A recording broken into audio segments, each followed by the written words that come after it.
आप देख रहे हैं श्री हरि कृपा आश्रम चैनल। संस्थापक स्वामी श्री हरि चैतन्य पुरी जी महाराज।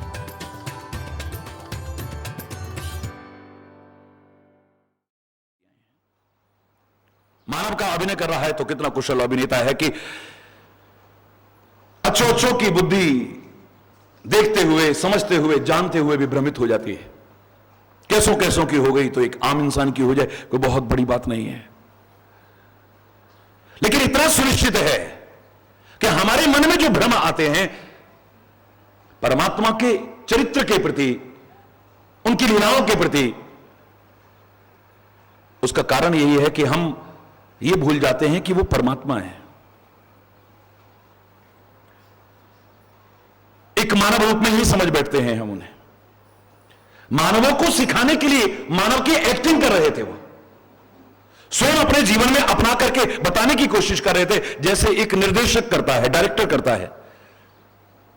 वो अभिनेता नहीं है, वो अभिनेत्री नहीं है, मात्र निर्देशक है, डायरेक्टर है।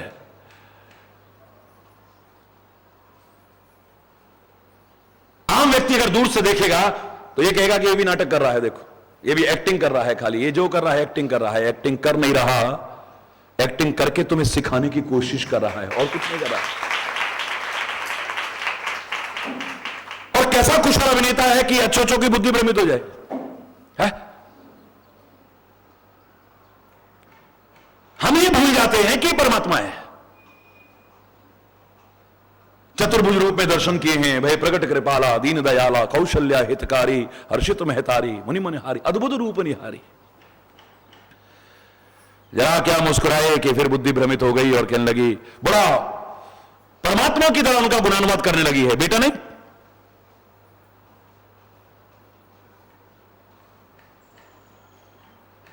सारी स्तुति करने लगी है उनकी। लेकिन भगवान ने कहा ये तो गड़बड़ हो जाएगा सारा। माता पुनि बोली, माता पुनि बोली, द्वारा बोल रही है। वो पुराना वनाना सब खत्म, एक सेकंड में चक्कर पड़ गया। माता पुनि बोली, सोमति डोली, तजहु तात यह रूपा, कीजे शिशु लीला, अति प्रिय शीला, वह सुख परम अनूपा।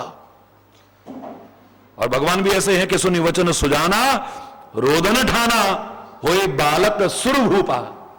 छोटे से बच्चे बन गए और छोटा बच्चा क्या करता है उसी को करने लग गए, भाई रोदन ठाना, रोना शुरू कर दिया है।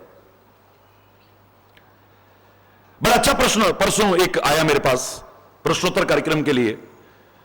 यद्यपि उसके बारे में मैं प्रवचन में अन्यत्र एक बार कह चुका हूं, इशारा कर चुका हूं कि महाराज जी आप लोगों के प्रवचन में एक बार सुना कि देह रूपी कारागार में आत्मा कैद है, हरि बोलना, या संसार रूपी कारागार में ये जीव कैद है और यातनाएं भोग रहा है। कोई गलत बात भी नहीं है। तो इस संसार रूपी कारागार में संत भी आते हैं, महापुरुष भी आते हैं, परमात्मा भी आते हैं। तो उन्होंने कौन से अपराध करे हैं जो इस कारागार में है? हरि बोलना। चाहे वो देह रूपी हो, चाहे संसार रूपी हो, इस कारागार में वो क्यों आते हैं? इस कारागार में आते हैं, इस कारागार में रहते हैं, उन्होंने कौन से अपराध करे हैं? तो अभी रिकॉर्ड नहीं किया है लेकिन पहले ही बता दे रहा हूं। कारागार में खाली अपराधी नहीं रहते हैं, जेलर भी रहता है, पुलिस वाले भी रहते हैं, हरि बोलना। जेलर भी रहता है, पुलिस वाले भी रहते हैं, वहां के रक्षक भी रहते हैं, वहां पर डॉक्टर्स भी रहते हैं।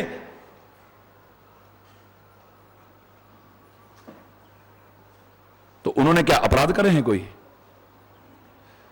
कारागार में आना, कारागार में रहना क्या खाली अपराधियों का ही काम है? बोलो ना। वहां जो सिक्योरिटी वाले हैं वो नहीं रहते वहां पे? बोलो। वहां का जो जेलर है वो नहीं रहता क्या वहां पे? चाहे हम लोगों ने न देखा हो कभी और भगवान करे न देखना पड़े, लेकिन इतना तो सब जानते ही हैं, हरि बोलना। इतना तो सब जानते हैं।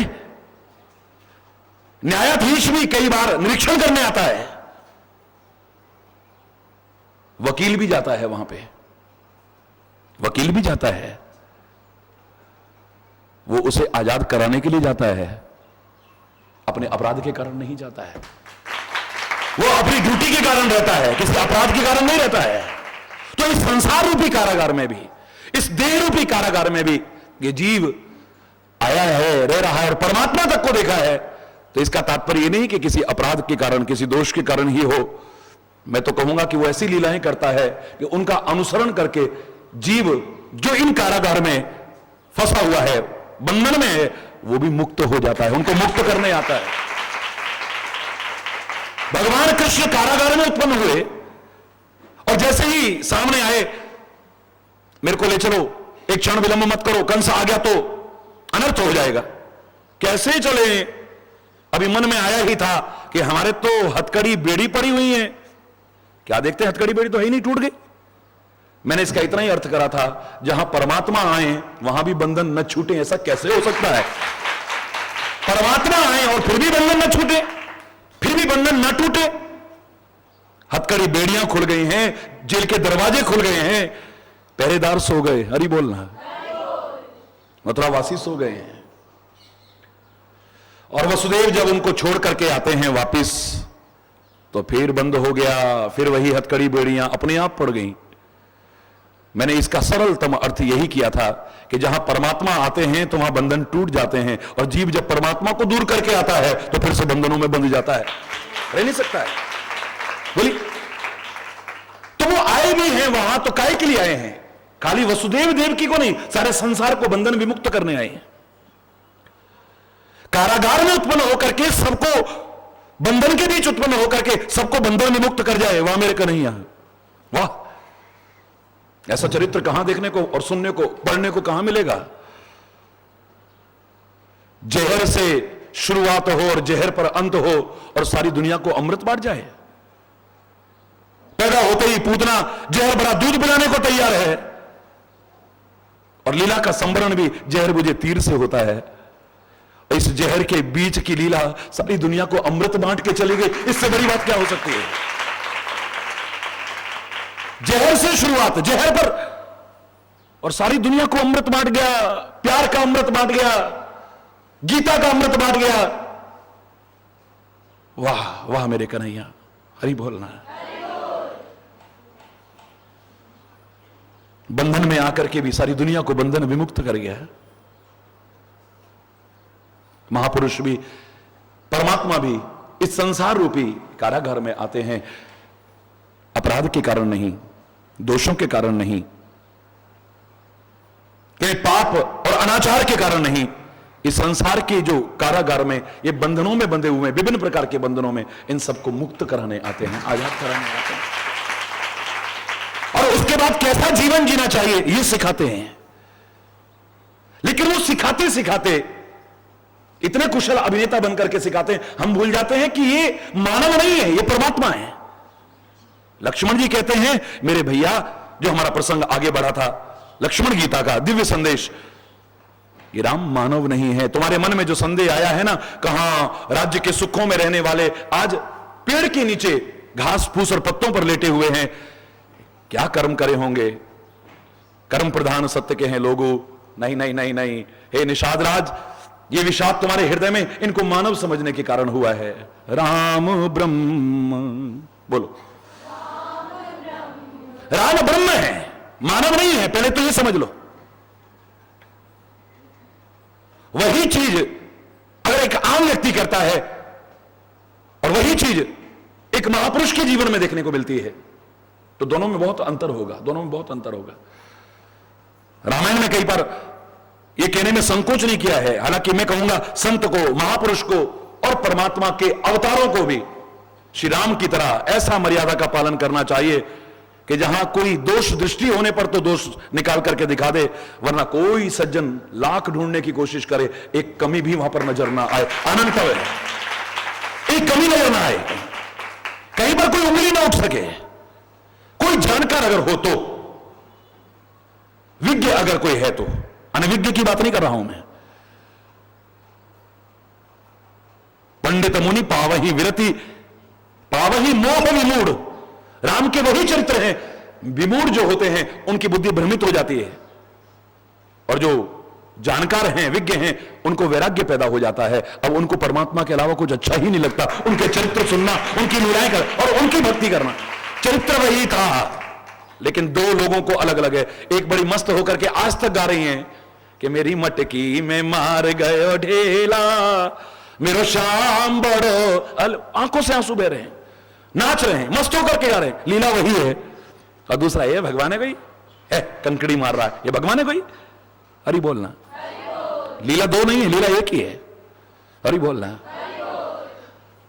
हरि ले गए चीर हरण करके, और वो बड़े गीत गा रहे हैं मगन होकर के। एक भक्ति में गीत गा रहा है और भक्ति में कहीं कमी नहीं है, दीवाना है वो कन्हैया का।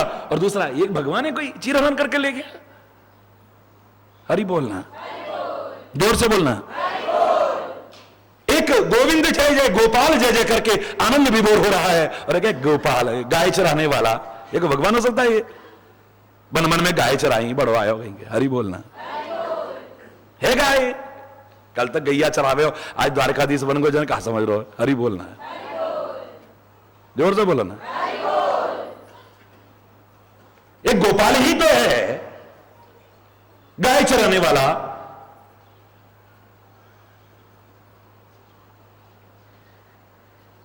माखन चोर की लीलाओं को कितने मगन होकर के गाते हो आप, भक्ति और श्रद्धा से। और दूसरा कह रहा है ये चोर। अरे चोरी तो चाहे माखन की हो या किसी चीज की, चोरी तो चोरी है भाई। हरि बोलना, जोर से बोलो ना। क्योंकि उसे मालूम नहीं है कि वो काहे का चोर है, वो खाली मक्खन का चोर नहीं है। जो भक्त है उन्हें मालूम है कि असली काहे का चोर है वो। पहली कैटेगरी में लोग उसे माखन चोर ही समझते हैं। दूसरी क्लास में आते हैं तो माखन क्या, वो तो चित्त चोर है। और तीसरी क्लास में और सबसे ऊंची क्लास में जब आते हैं तो उनकी भाषा बदल जाती है। वो हमारे पुराणों की वो भाषा बोलने लगते हैं कि अनेक जन्मार्जित पाप चोरम, अनेक जन्मार्जित पाप चोरम चोराग्रगण्यम सिरसा नमामि। अरे चोर नहीं, चोर नहीं, हमारा कन्हैया तो चोरों का सरदार है, चोरों का सरदार है, लेकिन माखन चुराने के कारण नहीं।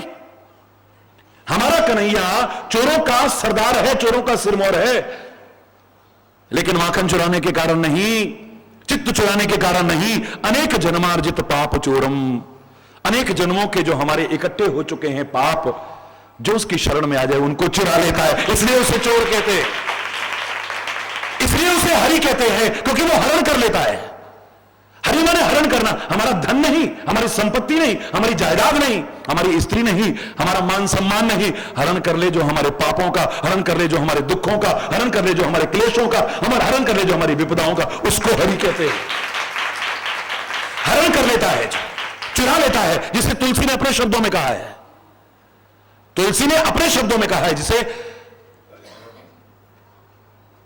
सन्मुख होए जीव मोहि जवही, बोलो, सन्मुख होए जीव मोहि जवही, जन्म कोटि अघनासहि तवही, जन्म कोटि अघनासहि। एक जन्म के नहीं, करोड़ों जन्मों के पाप नष्ट हो जाते हैं। कब? सन्मुख होए जीव मोहि जवही, जैसे ही जीव मेरे सन्मुख आता है।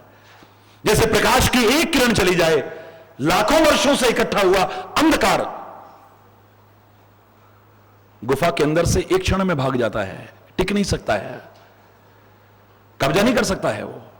बोलो, लाखों वर्षों से आधिपत्य था उस अंधकार का उस गुफा के अंदर, लेकिन प्रकाश की एक किरण अंदर गई कि अंधकार गायब हो गया सारा का सारा। लाखों लाखों वर्षों से पड़ा हुआ। ऐसे ही जन्मों जन्मों के जो पाप इकट्ठे हो चुके हैं, जीव को जैसे सन्मुख होना चाहिए परमात्मा के, उस तरह से सन्मुख हो जाए, सारे के सारे पापों का हरण कर लेता है। पापों का हरण कर लेता है, दुखों का हरण कर लेता है, क्लेशों का हरण कर लेता है, विपदाओं का हरण कर लेता है। हरि बोलना। अधूरा जानते हैं, अधूरा पढ़ते हैं, अधूरा समझते हैं, तभी हमारे मन में शंकाएं आती हैं। हरि बोलना, हरि बोल, हरि बोल। अधूरा जानते हैं, अधूरा पढ़ते हैं, अधूरा सुनते हैं, तभी हमारे मन में शंकाएं आती हैं। A little knowledge is always dangerous, नीम हकीम खतरे जान। अधूरा जानकारी ही हमारे मन में शंकाएं पैदा करती है। पूरा जब किसी के बारे में भी हम जानेंगे, हमारे मन में संदेह नहीं रहेगा, खासतौर से संतों, महापुरुषों, सदगुरु और परमात्मा के बारे में। अब कन्हैया की बात चल रही है तो हम कन्हैया का कंकड़ी मारना तो याद करते हैं, लेकिन उसने गोवर्धन पर्वत भी उठाया था, इसे हम भूल जाते हैं। कंकड़ी मारना तो याद रहता है, लेकिन उसने गोवर्धन पर्वत भी उठाया था, इसे हम भूल जाते हैं। माखन चुरा करके अपना और ग्वाल वालों का पेट भरना तो हमें याद रहता है, लेकिन द्रौपदी के पात्र में से एक कण खा करके 10,000 शिष्यों सहित दुर्वासा का पेट भी उसने भरा था, इसे हम भूल जाते हैं। कृष्ण का गोपाल स्वरूप तो हमें याद रहता है, गाय चराने वाला गंवार ग्वाले का रूप तो हमें याद रहता है, लेकिन उसके मस्तिष्क में वो गीता की मनोभूति भी है जो निकलती है तो लोग वाह वाह कर उठे थे, कर रहे हैं और आगे भी करते रहेंगे, जिसका दुनिया में कोई सानी नहीं है, इसे हम भूल जाते हैं, तभी गड़बड़ होता है। कन्हैया की चंचलता हमें याद रहती है, उसकी चंचलता हमें याद रहती है, लेकिन भरे दरबार के बीच में शिशुपाल की 100 गालियां धैर्यपूर्वक वो सुनने की भी सामर्थ्य रखता है, इसे हम भूल जाते हैं, वही गड़बड़ हो जाता है। उसकी चीर हरण की न्याय तो हमें याद है, उसने चीर हरण किया ये तो हमें याद है, लेकिन भरे दरबार में किसी अबला की चीर हरण वहां जहां हो रहा था, उसका चीर बढ़ाया, और मैं कहूं चीर बढ़ाया क्या, स्वयं चीर का स्वरूप धारण करके आ गया, इसे हम भूल जाते हैं, शायद अधूरा जानते हैं, अधूरा।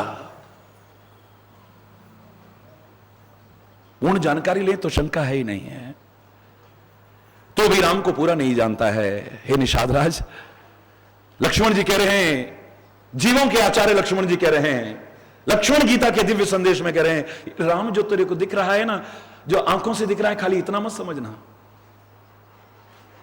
हरि बोलना, जो सामने तेरे को जितना दिख रहा है इतना मत समझना। तू एक राजा को किसी युद्ध भूमि में लड़ाई के दौरान 5 लाख सैनिकों की आवश्यकता थी, 5 लाख सैनिक ले गया वो। अब युद्ध भूमि में राजा को 5 लाख सैनिकों के साथ देख करके कोई कहे, अरे इसके पास तो 5 लाख ही सैनिक है बस, हमने तो बड़ा नाम सुना था साहब, इसके पास बड़ी भारी सेना है। अरे वहां उस भूमि में युद्ध लड़ने के लिए 5 लाख की आवश्यकता थी, 5 लाख ले गया, उसके पास व्यक्तिगत कितनी है, जब इसे पूरा जान जाओगे तो इस प्रकार का भ्रम तुम्हारे मन में उत्पन्न नहीं होगा। फिर तुम्हारी बारह भगवान के प्रति भी श्रद्धा कम नहीं होगी, फिर नरसिंह भगवान के प्रति भी श्रद्धा कम नहीं होगी, फिर मत्स्य भगवान के रूप में भी श्रद्धा कम नहीं होगी आपकी, कच्छप अवतार में भी आपकी श्रद्धा कम नहीं होगी। अरे उस समय उतनी आवश्यकता थी, उतनी कलाओं की आवश्यकता थी, उतनी कला लेकर के आगे भगवान इस संसार रूपी रण क्षेत्र में, इस संग्राम भूमि में जितनी आवश्यकता थी उतनी कला लेकर के आ गए। लेकिन व्यक्तिगत उनकी कितनी सेना है, यानी कितनी कलाएं हैं, जब इसे जान जाओगे तो कहीं भी आपके मन में संदेह नहीं रहने वाला है। फिर ये नहीं कहोगे ये अंश अवतार है, ये पूर्ण अवतार है, और ये ऐसा अवतार है, और ये पूर्ण ब्रह्म है, और ये तो इतना ही, हरि बोलना। जहां जितनी आवश्यकता जप होती है, परमात्मा उसी प्रकार से अवतार लेकर के आते हैं, संत महापुरुष उसी प्रकार से अवतार लेकर के आते हैं। कच्छप अवतार में ज्यादा आवश्यकता नहीं थी, बस खाली अपने आप को वहां रोकने के लिए वो करना था, बस उनको और किसी कला की आवश्यकता नहीं थी, उतना ही लेकर के आ गए। मत्स्य अवतार में जितनी आवश्यकता थी उतनी कलाओं को लेकर के आ गए। बारह रूप में पृथ्वी की रक्षा करनी थी, बस उतनी आवश्यकता थी, उतनी लेकर के आ गए। हरि बोलना। इस संसार की रण क्षेत्र में उनको इस स्थिति में देख करके ये मत सोचना कि ये तो भगवान का रूप कोई खास, अरे वो अगर वैसे व्यक्तिगत चिंतन करोगे, उनके व्यक्तिगत स्तर को, वो षोडश कला संपूर्ण ही है, पूर्ण ब्रह्म है, लेकिन वहां इतनी आवश्यकता पड़ी इसलिए उतनी ही है, ये फिर ब्रह्म नहीं आएगा। राम यद्यपि लोग कई बार शंका कर देते हैं, मेरे से प्रश्न करते हैं कि राम तो अंशावतार थे, द्वादश कला परिपूर्ण थे, और कृष्ण पूर्ण ब्रह्म थे, षोडश कला अवतार थे। अरे मैंने कहा भैया, अरे पहले तो तेरे को यह बता दूं कि भगवान कृष्ण चंद्रवंश में पैदा हुए हैं। कौन से वंश में? और चंद्रमा की षोडश कलाएं मानी जाती हैं, तो षोडश कलाएं होना चंद्रवंश में यानी पूर्ण कला अवतार। और भगवान राम सूर्यवंश में पैदा हुए हैं, और सूर्य की 12 ही कलाएं होती हैं, तो वो भी पूर्ण ब्रह्म है, पूरी की पूरी कलाएं लेकर के आए। कोई अधूरा ज्ञान वाली बात, वो सूर्यवंश में है और सूर्य की 12 कलाएं होती, पूर्ण अवतार हैं, पूर्ण अवतार हैं। लेकिन अगर ऐसा ना भी समझो तो मैं आपको बता रहा हूं, युद्ध भूमि में किसी को 5 लाख सैनिक के साथ देख करके आप कहो कि इसके पास 5 लाख की सेना है, यह आपकी अल्पज्ञता का परिचय होगा, आपकी मूर्खता का परिचय होगा। एक अध्यापक को पढ़ाते हुए देख करके आप कहो ऐसे तो कोई ज्ञान नहीं, हमने तो सुना था साहब ये डबल MA और PhD और ये और इतनी डिग्रियां ले रखी हैं, हम तो जब गए क्लास में वो क्या पढ़ा रहा था, कहां से कबूतर, इतना ही आता इसको।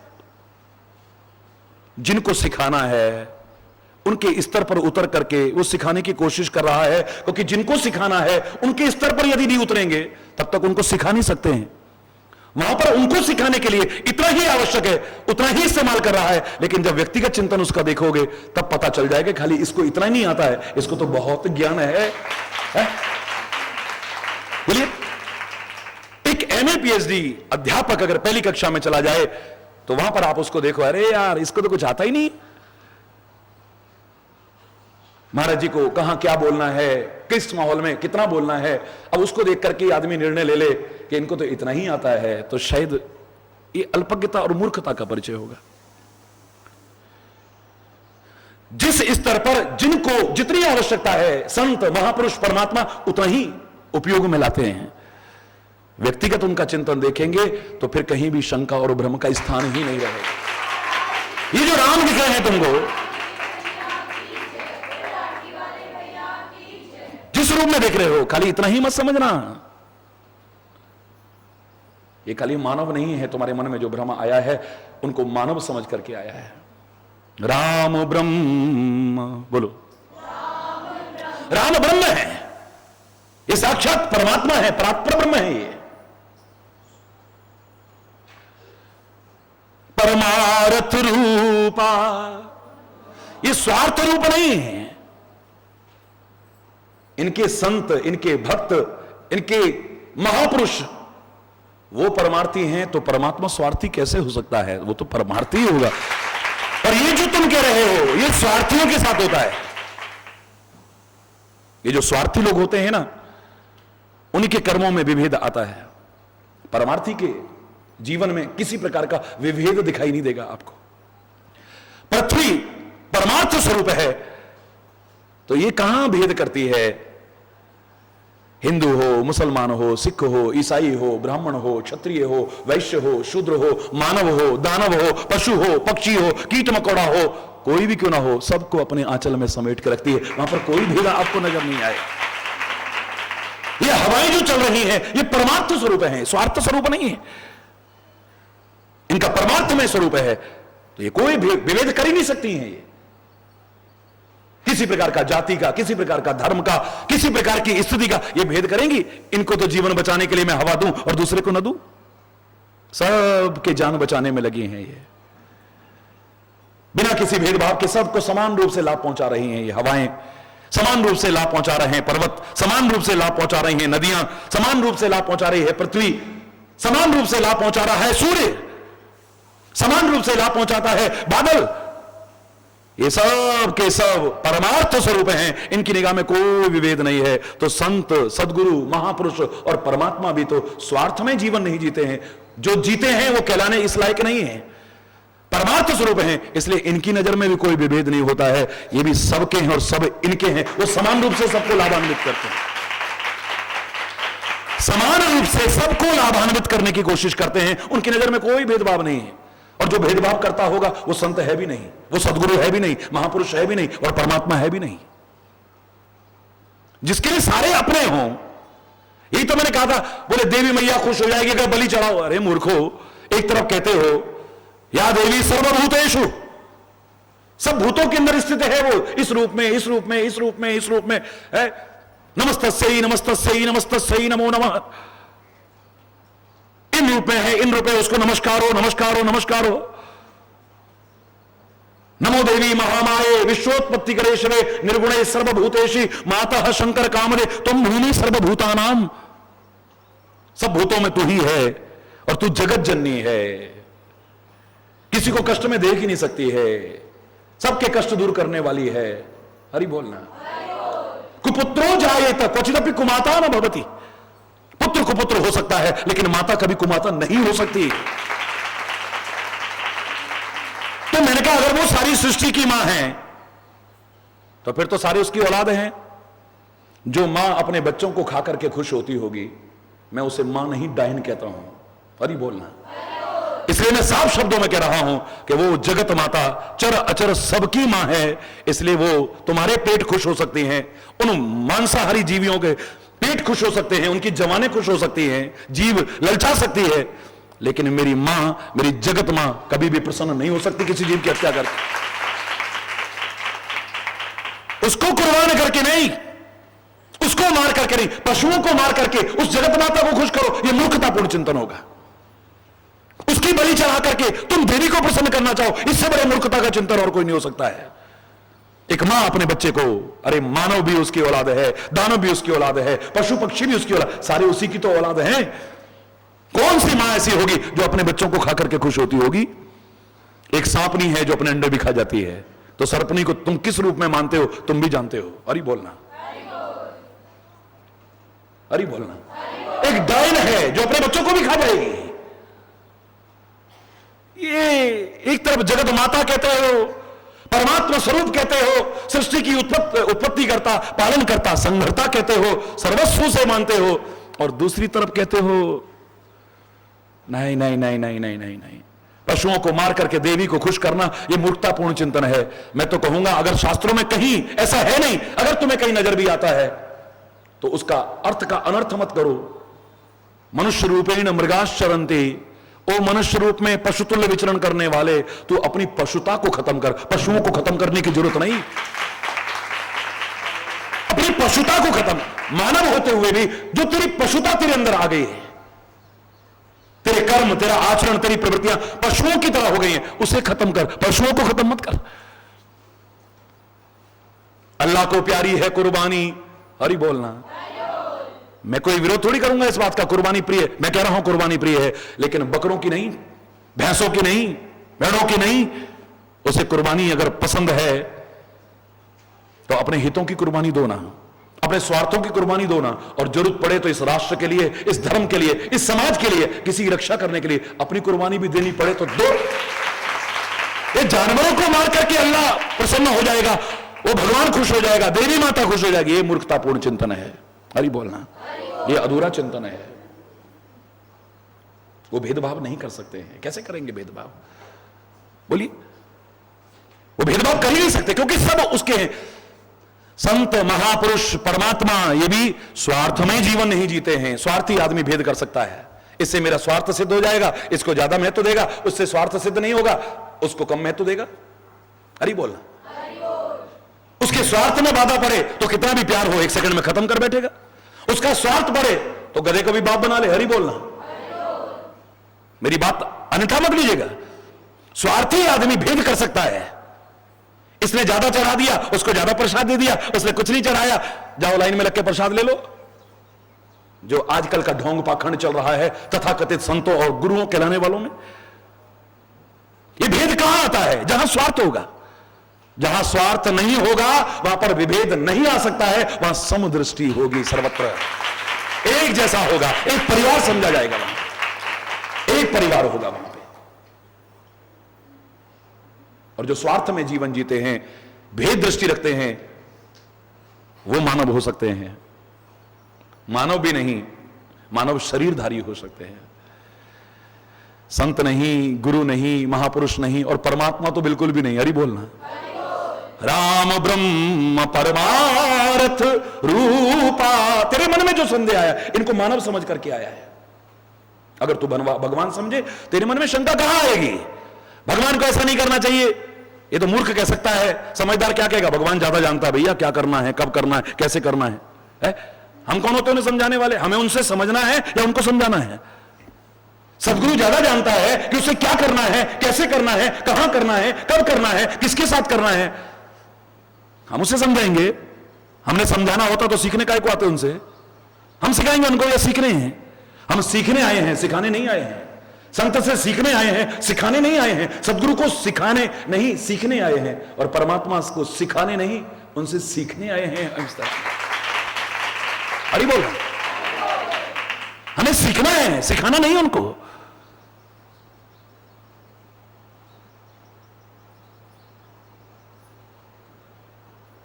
कब करना है, क्या करना है। मैंने उस दिन आपको कहा ना कि भगवान श्री राम मानव रूप में हमारे बीच आ गए, हम मानवों को सिखाने के लिए, भक्तों को आनंदित करने के लिए, धर्म की संस्थापना के लिए, अधर्म के विनाश के लिए, पृथ्वी की रक्षा के लिए, ब्राह्मणों की रक्षा के लिए, गौ की रक्षा के लिए आए वो। वेदों की मर्यादा का पुनर्स्थापन करने के लिए आए वो। बड़ी अच्छी बात है। हरि बोलना। एक दिन मौका पाते ही वशिष्ठ जी एकांत में श्री राम को ले गए। हे राम जी, मैंने उस दिन बताया था आपको ये उदाहरण, ये अंदर की बात है। हरि बोलना, जोर से बोलो। हे राम, मैं तुम्हें शिष्य समझ करके नहीं कह रहा हूं, मैं जानता हूं कि तुम कौन हो और तुम भी जानते हो कि मैं कौन हूं। हरि बोलना। मेरे को ब्रह्मा जी ने जब उत्पन्न करने के बाद यह कहा कि तुम्हें पुरोहित का काम करना है, तो मैंने साफ साफ शब्दों में मना कर दिया था कि मेरे बस की यह काम नहीं है, क्योंकि पुरोहित का काम सबसे निकृष्ट कर्म है। रामायण में लिखा है उपरोहित कर्म अति मंदा। यह बहुत ऊंचा कर्म नहीं है, बहुत निकृष्ट कर्म है। कोई मरेगा घर में तब भी उसने लेना है हाथ फैला करके, और कोई जिंदा होगा तब लेना है, विवाह है तो मतलब हाथ ही फैलाते रहना। हरि बोलना। पुरोहित की बात कर रहा हूं मैं। मरेगा गिरेगा सब लेना भी है, खाना भी है, सब करना है, तो मेरे बस की ये काम नहीं है। साफ साफ मैंने कह दिया था विधाता से कि मैं ये काम नहीं कर सकता हूं। उपरोहित कर्म तो अत्यंत निकृष्ट कर्म है, मैं ये कर्म करूंगा। उस समय ब्रह्मा जी ने मुझे समझाया था कि हे वशिष्ठ, तुम जिस कुल के पुरोहित बनकर के जा रहे हो कोई सामान्य कुल नहीं है। जिस कुल में तुम पुरोहित बनोगे उसमें तो परमात्मा राम रूप में अवतार लेकर के आएंगे, तब मैंने स्वीकार करा था, वरना मैंने स्वीकार नहीं करा। परमात्मा अवतार लेकर के आएंगे तब मैंने स्वीकार करा, ऐसे ही स्वीकार नहीं करा। इसलिए मुझसे छुपा हुआ नहीं है। तुम सोचो कि तुम मेरे यहां आकर के लंगोटी पहन करके, यज्ञोपवीत पहन करके और चोटी रख करके और लकड़े भी बीन करके ला रहे हो, गाय का गोबर भी उठा रहे हो और बैठ करके हाथ जोड़ के मुझसे सीख भी रहे हो, तो मैं तुम्हें पहचानू ना।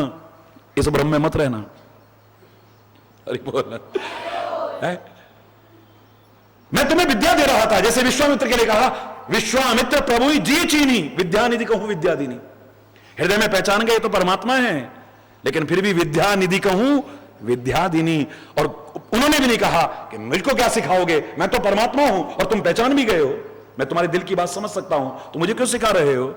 गुरु की महिमा प्रतिष्ठापित करने के लिए श्री राम विनम्रता पूर्वक उस विद्या को ग्रहण करते हैं। बड़ा अति बड़ा शिक्षा सिखाई थी किसने?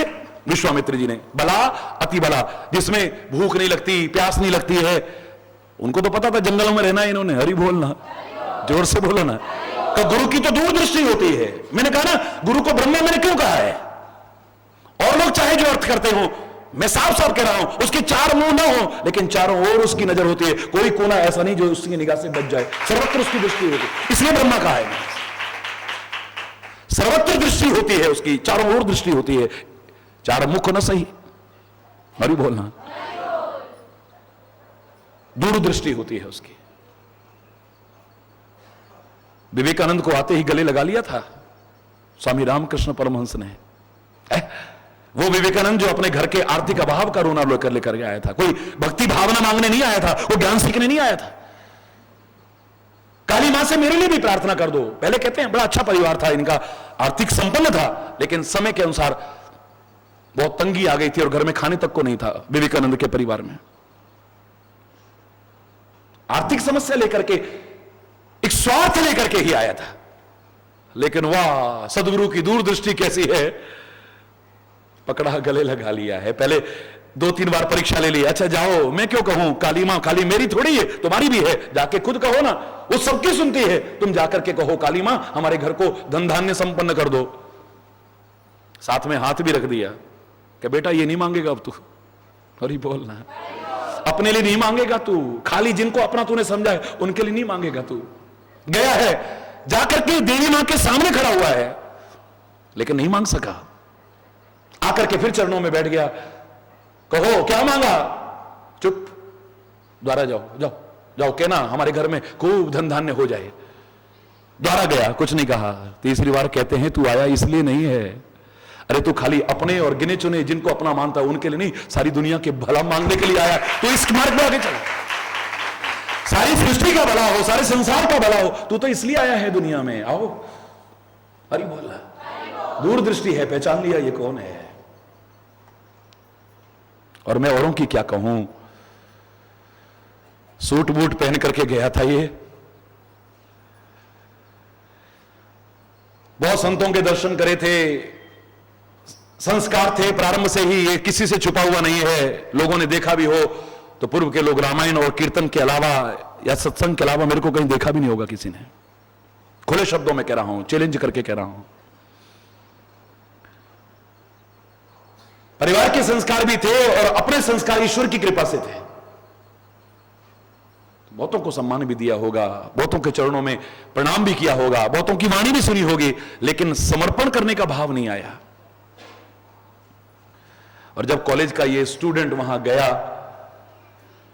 कोई बहुत बड़े मठ वाले नहीं, एक शिला के नीचे मिले थे मेरे गुरु महाराज। हरि बोलना, हिमालय की वो शिला, कई बार मैंने बताया भी है, क्योंकि मैं ज्यादा बताने में विभोर हो जाता हूं, बोल नहीं पाता हूं, इसलिए बहुत गहराई से बोल भी नहीं पाता हूं मैं। उदाहरण आया है तो कहे बिना नहीं रहूंगा। देखते ही ऐसे मन करा कि अपना जीवन ही समर्पित कर दो इनके चरणों में। चरणों में प्रणाम करने के बाद उठने को मन नहीं किया, आंखें छरछर बह रही थी। उन्होंने उठा करके गले से लगाया, आ गया बेटा। मैं इन्होंने क्यों कैसे मालूम, मेरे बारे में तो जानते भी नहीं। इतना सब होते हुए भी इतना मूर्ख। मैं ये नहीं समझ पाया कि संत में, भक्त में और भगवान में कोई अंतर नहीं, इनसे कुछ छुपा हुआ नहीं है, है? बेटा अब तुम्हारा नाम हरि होगा। हरि, हरि बोलना। परम पूज्य सदगुरुदेव भगवान श्री रामानंदपुरी जी महाराज का बस एक शब्द ही जीवन बदल गया। अब तो इसलिए नहीं है, तू तो सारी दुनिया के लिए आया है, सारी दुनिया के लिए आया है तू बेटा। तुम्हें धर्म का प्रचार करना है सारे संसार में। और मैं हंसा था, मैं कॉमर्स का स्टूडेंट, संस्कार बहुत अच्छे हैं, भाव बहुत अच्छे हैं, लेकिन धर्म का प्रचार तो वो करे जो पूरी गहराई से उसे जानता हो। मैं क्या करूंगा धर्म का प्रचार? मैंने कहा महाराज क्यों मजाक कर रहे हो? हरि बोलना। सूट पहन रखा था, टाई लगा रखी थी, हरि बोलना। क्या मजाक कर रहे हो महाराज? बाकी सब ठीक है, लेकिन धर्म का प्रचार करोगे? और सच बता रहा हूं, बस मुझे जो गले से लगाया है, एक बार प्यार भरा, करुणा भरा, कृपा भरा हाथ मेरे पर फेरा है। मुझे नहीं पता कि ये सब कुछ कब आ गया। तभी मैं कहता हूं, मैं नहीं बोलता हूं, मेरे गुरु महाराज बोलते हैं और परमात्मा की कृपा बोलती है।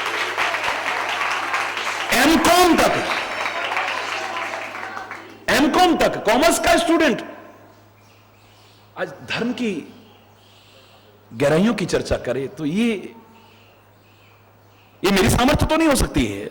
हरि बोलना। जिसने संस्कृत का एक शब्द ना पढ़ा हो, वो अपनी संस्कृति और संस्कृत के प्रचार प्रसार में लगे, ये मेरी सामर्थ्य तो नहीं हो सकती है।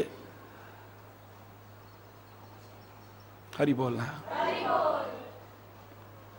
अब मैं उसे ब्रह्मा क्यों ना कहूं, सर्वत्र दृष्टि है, दूर तक दृष्टि है। वो ज्यादा जानते थे ये सूट वूट में जो है ना, ये आगे क्या बनने वाला है उनको पता है। अरे परमात्मा को छोड़िए, परमात्मा को छोड़िए, संत और सदगुरु को छोड़िए, मैं कह रहा हूं उनके साथ भी जो रहता है उसकी दूरदृष्टि बन जाती है। इतनी दूरदृष्टि बन जाती है कि आप सोच भी नहीं सकते हो। रामायण आपने बहुत बार पढ़ी होगी, एक छोटा सा इशारा करता हूं, कभी समझ में नहीं आई होगी ये बात। सारे विश्व के लोगों को चैलेंज है, किसी ने इस पर गहराई से सोचा नहीं होगा। मैंने 25 वर्ष पहले चर्चा करते करते गुरु कृपा से, प्रभु कृपा से इसको उजागर किया था। छोटी सी बात लेकिन बड़ी महत्वपूर्ण बात। भगवान शंकर की बात नहीं मानी सती ने, उन्हें परमात्मा स्वीकार नहीं किया सती ने, और मना करने के बाद भी परीक्षा लेने चल दी सती। और फिर भी भगवान ने कहा था विवेक पूर्वक परीक्षा लेना, मूर्खता पूर्वक परीक्षा मत लेना। और विवेक पूर्वक परीक्षा नहीं ली। भगवान शंकर की अर्धांगिनी राम की अर्धांगिनी बनने का नाटक कर रही है। हरि बोलना। हमारी भारतीय संस्कृति में किसी के प्रति मन में आना भी एक नारी के मन में आना भी या किसी पुरुष के मन में पर नारी के बारे में आना भी ये कैसा समझा जाता था। हरि बोलना। इतिहास छुपा है नहीं है हमारा, हमारी संस्कृति और मर्यादाएं छुपी हुई नहीं है। आप दूर होते जा रहे हैं एक अलग बात है, बाकी मन में भी जिसके प्रति आ गया है अब दूसरे के बारे में सोच भी नहीं सकते। हरि बोलना। दूसरे के बारे में सोच भी नहीं सकते और तुम रूप बना करके नाटक कर रही हो पर पुरुष की पत्नी बनने का। अब देखना आप, भगवान राम ध्यान ही नहीं दे रहे उधर। इसको बड़ा अपमान सा महसूस हुआ। ये तो सोच के गई थी मैं सीता बन के जाऊंगी, और ये तो मानव ही तो है, एकदम भागेंगे। लक्ष्मण देखो, ओ रे सीता, ओ रे सीता। जो चीज को ढूंढ रहे हो और ना मिल रहे हो, अचानक दिखे तो आदमी पागल होके भागेगा। अगर नहीं भागते हैं तो भगवान है, और नहीं तो फिर ये पता चल गया ये खाली भगवान शंकर पता नहीं क्यों इनको भगवान भगवान कह दे रहे हैं, सतचित आनंद स्वरूप कह दे रहे हैं। अब भगवान श्री राम ने तो पहचान लिया। भगवान श्री राम ने पहचाना और पहचान करके खाली एक पंक्ति ऐसी बोली, ये पानी पानी हो गई वहां पे। हे देवी, सीता नहीं, हे देवी विपिन अकेली फिरऊ के हेतु, आप यहां जंगल में अकेले क्यों घूम रही हैं? कयो न कहा गयो वृक्ष केतु, भगवान शंकर कहां हैं? ओए इसकी तो हवा खराब हो गई, ये तो वहां पे ऐसे गिर पड़ी, इसको चक्कर आने लगे। मैंने भगवान पर संदेह किया, अंतर्यामी पर संदेह किया, इसकी हालत खराब है, घबराहट हो रही है, भैंसा लग रहा है अंदर से, आंखें बंद हो गई, सिर घूमने लगा है, बैठ गई, चक्कर आ रहे थे। जब अचानक आंख खुली तो क्या देखती है? उधर देखती है तो राम सीता, उधर देखती है तो राम सीता, उधर देखती है तो राम सीता। जहां दृष्टि जाती है राम सीता के अलावा कोई दिखता ही नहीं। राम ने प्रभुत्व का दर्शन सबको ना कराया हो, लेकिन जिनको कराया है उनमें सती भी एक है। राम ने अपने प्रभुत्व का दर्शन कराया है। सर्वत्र ये भ्रम दूर हो गया कि सीता इनसे दूर है। गिरा अर्थ जल बीच सम, कहियत भिन्न न भिन्न, बंदो सीता राम पद जिन्हि परम प्रिय किन्न। जैसे वाणी और शब्द अलग अलग नहीं है, शब्द में ही उसका अर्थ छुपा हुआ है। अर्थ और गिरा, वाणी ये अलग अलग नहीं हो सकते हैं। शब्द में ही उसका अर्थ छुपा हुआ है, वाणी में ही उसका अर्थ छुपा हुआ है। जैसे जल और उसकी तरंग भिन्न नहीं हो सकती है, अभिन्न है, ऐसे ही राम और सीता तत्व भी अभिन्न तत्व है। कई लोग कह देते हैं राधा जी का तो कहीं नाम ही नहीं है भागवत वगैरह में। अरे कई जगह मैंने बताया कि ये देखो ये इशारा है, ये देखो ये इशारा है, और अगर ना भी हो तो क्या है? वो आह्लादनी शक्ति है उनकी, और शक्ति शक्तिमान से कभी अलग हो ही नहीं सकती है। अगर मैं उसी का वर्णन करता हूं तो शक्ति शक्तिमान से अलग नहीं होती है, वो अभिन्न तत्व है। अब इसे लगा आंख देखे तो अब चलो, ये तो राम जी की बात होगी, राम जी पहचान गए, ये तो कोई बहुत बड़ी बात नहीं है। लक्ष्मण जी और 2 कदम आगे देखो आप, राम जी तो यहीं पर देख करके पहचानते हैं, लेकिन संत गुरु और परमात्मा के साथ रहने का आनंद तब है जब तुम्हारी भी दूरदृष्टि हो जाए। होगा तभी जब निष्कपट रूप से उनका संग करोगे, छल कपट छोड़ करके संग करोगे। खाली इन्हीं बातों में नहीं लग रहे होगे, वो क्या कह रहा है, वो क्या कह रहा है, वो क्या कह रही है, वो क्या कह रही है। ध्यान खाली लक्ष्य पर हो और कहीं ध्यान ना हो। हरि बोलना। निष्कपट रूप से, निस्वार्थ रूप से, निष्काम रूप से जब उनका संग करोगे, मैं दावे से कह रहा हूं जो तुम्हारे संत की, सदगुरु की और परमात्मा की दृष्टि है उससे भी कहीं 2 कदम आगे ना हो जाए तब कहिए। और इसका उदाहरण सुनिए, हिंदुस्तान भर के कथावाचकों ने पत्र लिख करके मुझसे कहा, मशहूर कथावाचकों ने, साहब इस पे तो हमने कभी ध्यान ही नहीं दिया था। मैंने उनको जवाब दिया, मैंने कहा मेरी नहीं, मेरे गुरु महाराज की कृपा है। ये उनके पत्र रखे हैं, कई, एक नहीं कई संबंधों में बहुत पत्र आते हैं। तुलसी ने एक इशारा करा है, यहां पर अगली चौपाई पढ़िए आप। लक्ष्मण दीख उमा कृतवेशा, बोलो लक्ष्मण दीख उमा कृतवेशा। राम जी ने तो उसे सीता की बजाय सती रूप में देखा, लेकिन लक्ष्मण जी उसे उमा रूप में देख रहे हैं। अब जब मैंने इस शब्द पे ध्यान दिया तो बड़ा सुंदर रहस्य प्रकट होकर के गुरु कृपा से, ईश्वर कृपा से आया। ये उमा थोड़ी, ये तो सती है। हरि बोलना। ये उमा कब बनेगी मालूम है आपको? अभी तो ये भगवान शंकर के पास वापस जाएगी। वो पूछेंगे कैसी परीक्षा ली, ये झूठ बोलेगी। कछुना परीक्षा ली न गुसाई, कि न प्रणाम तुम्हारे नहीं। तब शंकर देखे उधर ध्याना, सती जो चरित कीन सब जाना। भगवान शंकर ने ध्यान लगा के देखा तो पता लगा ये झूठ बोल रही है। प्यार की अनेक बाधाओं में झूठ, कपट, छुपाव एक बहुत प्रमुख बाधा है। जैसे शंका एक प्रमुख बाधा है। कितना भी प्यार हो, प्यार नहीं टिकेगा, चाहे पति पत्नी का हो, भाई भाई का हो, मां बाप बच्चों का हो, गुरु शिष्य का हो, भगवान और भक्त का हो। शंका जहां आ जाएगी प्यार नहीं रहेगा। हरि बोलना। स्वार्थ दूसरी बाधा है प्रमुख। जहां हमारा स्वार्थ चिंतन आ जाएगा हमारा प्यार नहीं रहेगा। हमारे स्वार्थ में जहां बाधा पड़ेगी प्यार खत्म हो जाएगा। 1 सेकंड लगेगा, 1 सेकंड। प्यार कितना भी हो, किसी के प्रति भी हो। और तीसरी प्रमुख बाधा याद करो, मैंने कहा था छल, कपट, छुपाव, झूठ, ये सब एक ही पर्यायवाची हैं, एक दूसरे से जुड़े हुए हैं सारे के सारे। आप किसी से झूठ बोलो और उससे जिससे आप बहुत प्यार करते हैं, कभी ना कभी तो बात पता चलेगी। तब उसके मन में क्या आएगा, प्यार आएगा या दुर्भावना? अच्छा मुझसे छुपाया तूने, मुझसे झूठ बोला तूने। मैं दावे से कह रहा हूं प्यार कितना भी हो, किसी के प्रति हो, एक क्षण में खत्म हो जाएगा आपका। भगवान शंकर के मन में एकदम से जो प्यार था, इतना प्यार कि कहीं भी जाते थे सती के बिना जाते नहीं थे। अगस्त ऋषि के यहां कैलाश से दक्षिण में कथा सुनने गए तब भी साथ लेके जाते हैं, उसके बिना रह नहीं पाते। हरि बोलना। सारा प्यार खत्म। बहुत समझाया लेकिन नहीं समझी, अब कोई प्यार नहीं है। रास्ते में भगवान की कथा गाते हुए, स्मरण करते हुए कैलाश पर आते हैं। कैलाश पर आकर के अब कोई चर्चा नहीं करते हैं, समाधि लगा के बैठ जाते हैं। 87,000 वर्ष समाधि लगी। हरि बोलना, जोर से बोलो ना। 87,000 वर्ष समाधि लगी।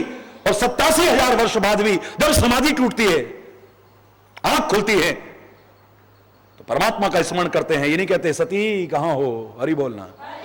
सती एकदम से आई, राम राम सुमिरन करते हुए देख करके शंकर जी को बगल में आके बैठने लगी। अपने पत्नी के उसी पुराने स्वभाव के कारण कहते नहीं, सन्मुख शंकर आसन दीना, सामने बैठो, मेरे बगल में बैठने के लायक अब तुम नहीं हो। अब तुम मेरे बगल में बैठने लायक, तुम्हारा स्थान खत्म हो चुका है अब यहां से। पति के परित्याग का इतना भारी दुख था, इतनी व्यथित थी, इतनी पीड़ित थी ये। अचानक इसका ध्यान अभी भी भगवान शंकर, भगवान की कथा उसमें नहीं लग रहा है, उसमें नहीं लग रहा है। इसका ध्यान कहां गया? ऊपर। ये विमान कहां जा रहे हैं? हे भोले बाबा, हे स्वामी, ये जो विमान आकाश से जा रहे हैं सुंदर सुंदर, ये कहां जा रहे हैं? भगवान शंकर ने भी कथा बंद कर दी। बोले ध्यान कथा में है ही नहीं तो कथा सुनाने का फायदा क्या? हरि बोलना।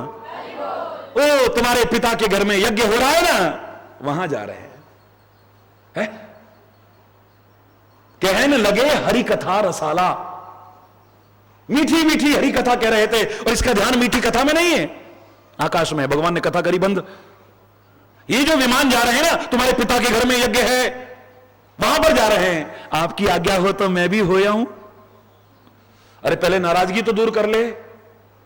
जितनी दूरी होती जाएगी उतनी ही दूरी और बढ़ती चली जाएगी। कोई भी नाराजगी हो, चाहे पति पत्नी के बीच हो, भाई भाई के बीच में हो, मां बाप बच्चों के बीच में हो, समाज में किसी के प्रति भी जब कहीं नाराजगी होती है और उस नाराजगी को हम दूर नहीं करते तो इतना समझ लेना दूरी और बढ़ती चली जाती है, वो कभी भी पटने में नहीं आती है। उस नाराजगी को दूर करूं, पहले शंकर को मनाऊं, इनके प्यार को फिर वापस हासिल करूं, इस पर ध्यान नहीं है। मैं जरा होया हूं अपने पिता के घर में। भगवान शंकर फिर समझाते हैं कि देखो, यद्यपि मात पितु प्रभु गुरु गेहा, जइए बिन बुलाए न संदेहा, तदपि विरोध मान जहां कोई, तहां गए कल्याण न होई। हे सती, यद्यपि माता पिता गुरु स्वामी प्रभु इनके घर में बिना बुलाए जा सकते हो तुम, कोई इनविटेशन कार्ड की जरूरत है, हमें तो कार्ड आया ही नहीं जी। ये शादी ब्याह में, घर गृहस्थियों में चलता है। इन जगहों पर कोई आवश्यकता नहीं है, आपको निमंत्रण पत्र ना भी मिले तो पहुंच जाओ। लेकिन तदपि विरोध मान जहां कोई, लेकिन वहां पर अगर कोई विरोध मानता हो तो फिर वहां जाकर के तुम्हारा कल्याण नहीं होने वाला है, यह सुनिश्चित समझिए। इसने तुम्हारा जाना ठीक नहीं है। इसने फिर बात नहीं मानी, जिद करने लगी तो भगवान कहते अच्छा जाओ भी फिर। गण भेजे, साथ में भेज दिया। वहां जाकर के जब अपमान देखा अपना भी और अपने पति का भी, तब इसे समझ में आया। क्योंकि कहते ना, आंवले का खाया और बड़ों का कहा, यह बाद में पता चलता है। हरि बोलना है। आंवले का खाया और बड़ों का कहा, यह बाद में पता, उस समय पता नहीं चलता है। बाप ने देखा भी नहीं, मां जरा सा मिली जरूर क्योंकि मां है, लेकिन बाप के डर से उसने भी बात ढंग से नहीं की। भगनी मिली बहुत मुस्कुराता, और जो बहनें थी वो तो मजाक उड़ा रहे थे, हमारी कितनी इज्जत है और देखो तुम्हारी आज वही बहन जो कभी इतना प्यार रखती थी मुस्कुराते हुए टोंट करते हुए मिल रही है। आगे गई, यज्ञ में सबका भाग था, लेकिन भगवान शंकर का भाग ही नहीं था वहां। अब अपना और अपने स्वामी का जब अपमान देखा, इसे अपनी गलती का एहसास हुआ, पश्चाताप होने लगा। ये क्रोध में आ गई और हटक करके सारी सभा को बोलने लगी कि जिन्होंने भी शंकर का अपमान किया है और जिसने समर्थन किया है, वो सब के सब अपने कर्म का फल अवश्य भोगेंगे। ये कहते हुए अपने शरीर को भस्म कर दिया है। हरि बोलना, जोर से बोलो ना। शरीर को भस्म कर दिया, लेकिन अंत समय में मरते मरते भी मन में यह आया कि जन्म जन्म शिव पद अनुरागा, जन्म जन्मांतर में भगवान शंकर के चरणों में ही मेरा प्यार रहे, मुझसे जो गलतियां हुई अब आगे ना हो। तो कहते हैं मृत्यु के समय ध्यान जहां हो, गति उसी पर निश्चित है। मौत कैसे हुई है ये इतना महत्वपूर्ण नहीं है, लेकिन मृत्यु के समय ध्यान कहां था, आगे की गति हमारी उस पर सुनिश्चित होती है। अंतमता सुगता, जिसको गांव की सामान्य भाषा में कह देते हैं। और इसी याचना के कारण, अंतिम समय इसी ध्यान के कारण इसका हिमाचल राज के घर में जन्म हुआ। थोड़ी बड़ी हुई, एक दिन खुद कृपा करके नारद जी जैसे महापुरुष पधारे, इनके चरणों में लाकर के कन्या को गिराया, खुद चरणों में प्रणाम किया, उनके चरणों को पखारा, उनके चरणों का जल सारे घर में छिड़का और निवेदन किया, महाराज कन्या अब इस लायक हो गई, अभी नाम इसका नहीं रखा है, आप ही कृपा कर दो ना, इसका कोई नामकरण कर दो। अब सोचना, जब राम जी की परीक्षा लेने गई तब से आज तक कितना समय हो गया है। अब नारद जी कहते हैं, नाम उमा अंबिका भवानी, नाम उमा अंबिका। हे हिमाचल राज, इसका नाम बड़ा प्यारा नाम होगा, उमा, क्योंकि ये परमात्मा स्वरूप है। और परमात्मा को हम ओम कहते हैं, ओम इत्येकाक्षर ब्रह्म, लेकिन स्त्री रूप में है। अब ओम को क्या कहोगे, ओम, हरि बोलना। ये ओम का ही एक रूप है। इसका नाम होगा उमा, इसका नाम होगा अंबिका, इसका नाम होगा भवानी। इतना समय परित्याग हो गया, फिर कैलाश पर आए, 87,000 वर्ष तपस्या करने लगे, समाधि लग गई। उसके बाद उठे, काफी समय कथा कहते रहे, ये सुन नहीं रही। उधर फिर पिता के घर में आई, यज्ञ में अपमान देख करके अपने शरीर को भस्म किया। उसके बाद में कितने दिन बाद इसका जन्म हुआ होगा, फिर जन्म के बाद कितना समय हो गया, तब नामकरण हुआ, नाम पड़ा उमा। लेकिन जब राम जी की परीक्षा ले रही है, तुलसी लिखता है, लक्ष्मण देख उमा कृतवेशा। ये सती रूप में नहीं दिख रही है लक्ष्मण को, इसकी क्या दुर्गति होने वाली है, इसकी भविष्य में क्या स्थिति होने वाली है, लक्ष्मण को पता है। वो कहता है, मुझे तो इसको उमा रूप में दिखाई दे रही है, अब ये इस रूप में नहीं रहेगी, इसकी ये सारी की सारी स्थिति होगी, तब इसका नाम उमा पड़ने वाला है। बोलिए, कम से कम लाख वर्ष हो गया, उससे पहले लक्ष्मण को पता है ये उमा बनने वाली है। हरि बोलना। भगवान का साथ करके, गुरु का साथ करके, संत का साथ करके, धर्म का साथ करके अगर हमारी भी दिव्य और दूरदृष्टि ना हुई तो अभी संग अधूरा है हमारा। अरे मैं कहूं से 2 कदम आगे बढ़ो। लोग तो मजाक में कहते हैं गुरु तो गुड़ी रह गए और चेला, और इसमें कोई अतिशयोक्ति नहीं है। मजा तब है जब गुरु के मार्गदर्शन पर चलते हुए तुम गुरु के समकक्ष या उससे भी दिव्यताओं में और आगे बढ़ जाओ, तब आनंद है। दुनिया से आगे तुम बढ़ोगे, दुनिया ईर्ष्या करेगी तुमसे, और जब गुरु तुम्हें आगे बढ़ते देखेगा, अपने से भी आगे बढ़ते देखेगा, जितना हृदय उसका प्रसन्न होगा, शायद दुनिया में किसी।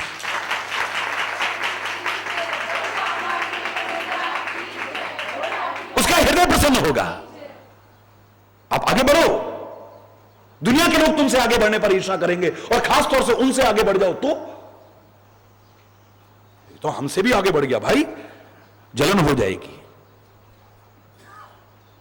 ईर्ष्या करने लगेंगे, तुम्हारी टांग खींचने की कोशिश करेंगे, तुम्हें गिराने की कोशिश करेंगे, तुम्हें पद दलित करने की कोशिश करेंगे, तुम्हारी निंदा चुगली करने की कोशिश करेंगे, क्योंकि सुहाता नहीं है किसी को आगे बढ़ना। एक गुरु है, एक परमात्मा है, या विशाल हृदय के, उदार हृदय के वो संत हो सकते हैं, अगर तुम उनसे भी आगे बढ़ो तो उनका हृदय प्रसन्न हो जाता है। यहां राम तो उसे सती रूप में देख रहे हैं, हरि बोलना, लेकिन लक्ष्मण उमा रूप में देख रहा है। कितना छोटा समन्वय लेकिन बड़ा महत्वपूर्ण समन्वय है। देखिए आप, राम जी को सती रूप में दिख रही हैं, हे सती भगवान शंकर कहां हैं? लक्ष्मण कह नहीं रहा है, लेकिन लक्ष्मण के मन में आया ये सती नहीं, ये तो उमा बनने वाली है। उमा बनने वाली का यह तात्पर्य, भगवान शंकर त्याग करेंगे, 87,000 वर्ष वो तपस्या करेंगे, उसके बाद इसको अपार दुख होगा, ये वहां पहुंचेगी, ये भस्म होगी, उसके बाद फिर पैदा होगी, तब नारद जी इसका नाम रखेंगे उमा। इतनी दूरदृष्टि, हरि बोलना, जोर से बोलना है। लेकिन होगा तभी जब स्वार्थी नहीं परमार्थी होगे, तो जब भक्त और संत के लिए ऐसा कह सकते हैं, गुरु के लिए ऐसा कहते हैं, तो परमात्मा को, हे निषाद राज तेरे मन में जो शंका आई है, तूने इनको समझा नहीं है। राम ब्रह्म, बोलो, परमार्थ रूपा, परमार्थ स्वरूप है, ये स्वार्थ स्वरूप नहीं है। विभेद की दृष्टि वहां आती है जहां स्वार्थ है।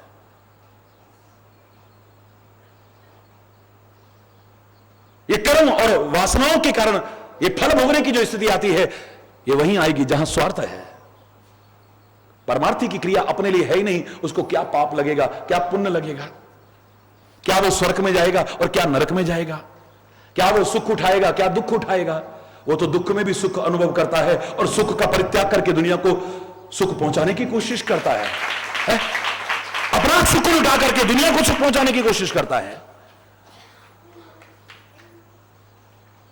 राम ब्रह्म परमार्थ रूपा, और क्या है शेष कल। आज यहीं पर गलत शब्द निकला हो कोई, उसके लिए क्षमा चाहता हुआ अपनी वाणी को विराम दूंगा। एक बार जोर से बोलेंगे, धर्म की, अधर्म का, प्राणियों में, विश्व का, गौ माता की, भारत माता की, गंगा माता की, संत समाज की, भारत की देवियों की, भक्त समाज की,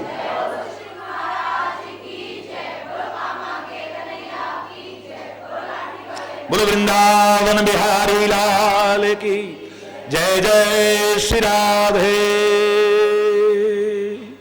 श्याम राम राम।